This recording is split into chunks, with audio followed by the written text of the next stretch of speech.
Hello friends, आज हम लोग बात करेंगे कि मेंटेनेंस और एलिमनी क्या है।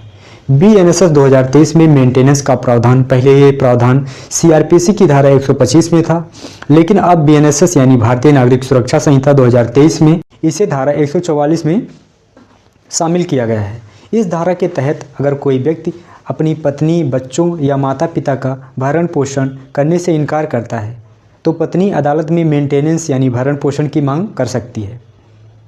पत्नी तलाकशुदा, छोड़ी गई या अलग रह रही हो, इन तीनों ही स्थितियों में मेंटेनेंस पाने का अधिकार रखती है। अगर वह खुद की आजीविका नहीं चला पा रही है तो कोर्ट पति को आदेश देगा कि वह हर महीने एक निश्चित राशि पत्नी को दे। अब हम डिस्कस करेंगे कि एलिमनी क्या है। जब तलाक का फैसला हो जाता है तो पत्नी कोर्ट से वन टाइम पेमेंट की मांग कर सकती है, जिसे परमानेंट एलिमनी कहा जाता है। यह रकम पति की आर्थिक स्थिति, पत्नी की ज़रूरत और विवाह की अवधि को देखकर तय होती है। बीएनएसएस 2023 के तहत तलाक के बाद पत्नी के अधिकार क्या हैं? संपत्ति, बच्चे और रहने के अधिकार। अब हम बात करेंगे कि राइट टू रेजिडेंस मीन्स रहने का अधिकार।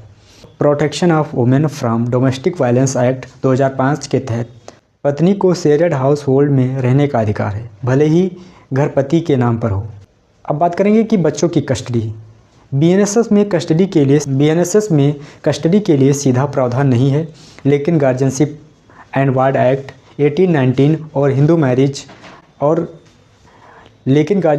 गार्जियंस एंड वार्ड एक्ट 1890 और Hindu minority and guardianship act 1956 के तहत कोर्ट बच्चे की भलाई देखकर तय करता है बच्चे माँ या पिता के पास रहेगा। अब हम बात करेंगे संपत्ति मीन्स प्रॉपर्टी में अधिकार। तलाक के बाद पत्नी को पति की व्यक्तिगत संपत्ति में सीधा हिस्सा नहीं मिलता है, लेकिन अगर संपत्ति जॉइंट नेम में है या पत्नी ने आर्थिक योगदान दिया है या पार्टीशन क्लेम दाखिल कर सकती है। अगर पति मेंटेनेंस नहीं देता है तो क्या करें? अगर पति बीएनएसएस की धारा 144 के तहत कोर्ट के आदेश का पालन नहीं करता है तो पत्नी कोर्ट में एग्जीक्यूशन एप्लीकेशन दायर कर सकती है। कोर्ट उसके खिलाफ वसूली या सैलरी से कटौती का आदेश दे सकता है और ज़रूरत पड़ने पर जुर्माना या सज़ा भी दे सकता है।